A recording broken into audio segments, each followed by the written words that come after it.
On the surface, Major League Baseball's official opening day payroll numbers do not offer any surprises. The Boston Red Sox are paying the most in actual salaries as well as the number used in luxury tax calculations.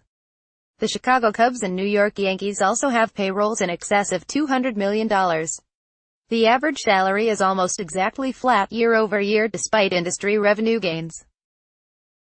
A deeper dive into the numbers offers a few important lessons as MLB and the MLB Players Association prepare to discuss the game's economics in early bargaining sessions expected to start soon. Here are 5 takeaways. Point 1. The best team in baseball has the lowest payroll and it's not really close. The Tampa Bay Rays have MLB's best winning percentage with a 16-8 record. Their plus 48 run differential is tops in the big leagues, too.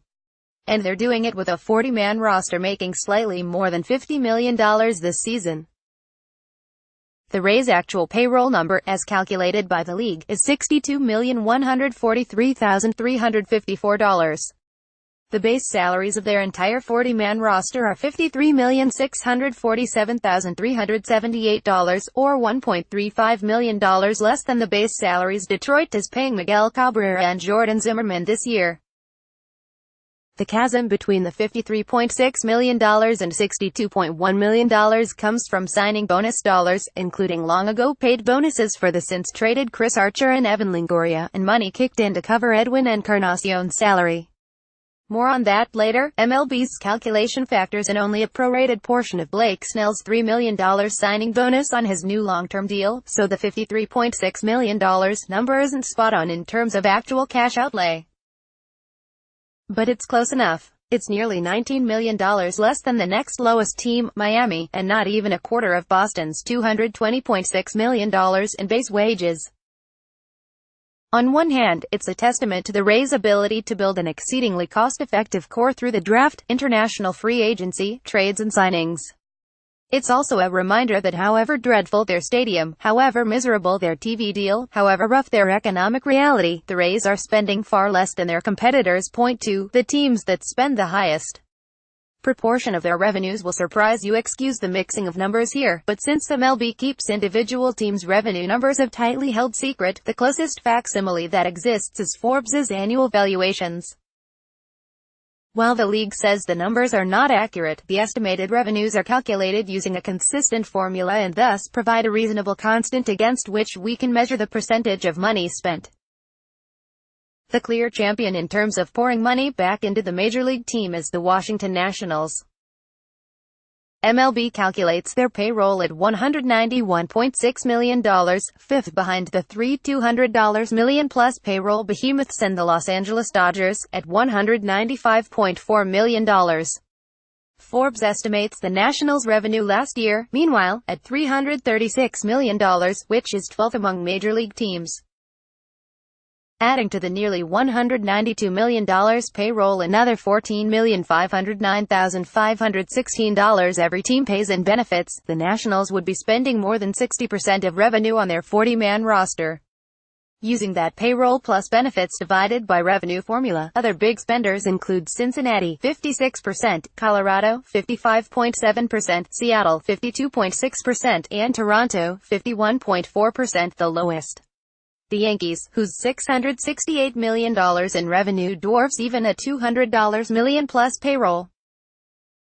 Just ahead of them are Tampa Bay, 33.6%, Pittsburgh, 36.3%, Baltimore, 37.8%, and Atlanta, 38.2%. Point 3. Next to no money is spent going over the luxury tax, and when we say next to no money, we mean next to no money. 3 teams are currently over the $206 million threshold, the Red Sox, Cubs and Yankees.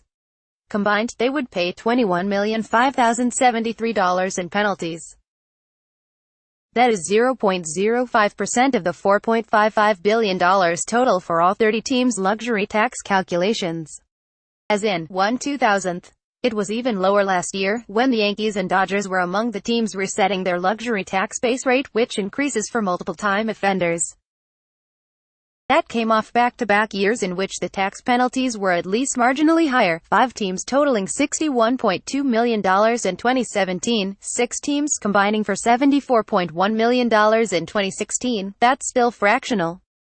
Minuscule. Nothing. It's still a sign that if the luxury tax threshold doesn't serve as a stop sign on team spending, it is at very least a flashing red. Proceed with caution, it says, and teams do. It's reasonable to ask whether teams would spend any more if the luxury tax did not exist. And Commissioner Rob Manfred during spring training said, "I reject the notion that payroll is a good measure for how much a team is trying or how successful that team is going to be." The natural response was, well, if that's true, then why does the luxury tax even exist?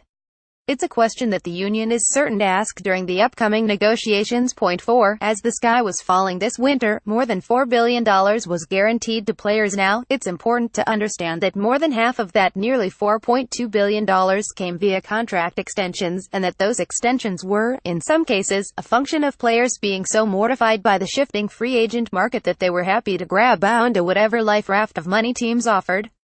The state of baseball in 2019, from labor talks and new rules to some different spending habits, it was an unsettling offseason. So where does the game stand as a new campaign begins? Jeff Passan. It's important to understand, too, that every little advantage MLB gained over the past quarter-century of labor peace led to this point where players recognize the power imbalance that seeds such decisions. That said, both MLB and union officials agree that if an environment exists in which more than $4 billion in deals can be agreed upon, the system cannot be irretrievably broken. It is problematic. It has, mostly for players, trended in the wrong direction.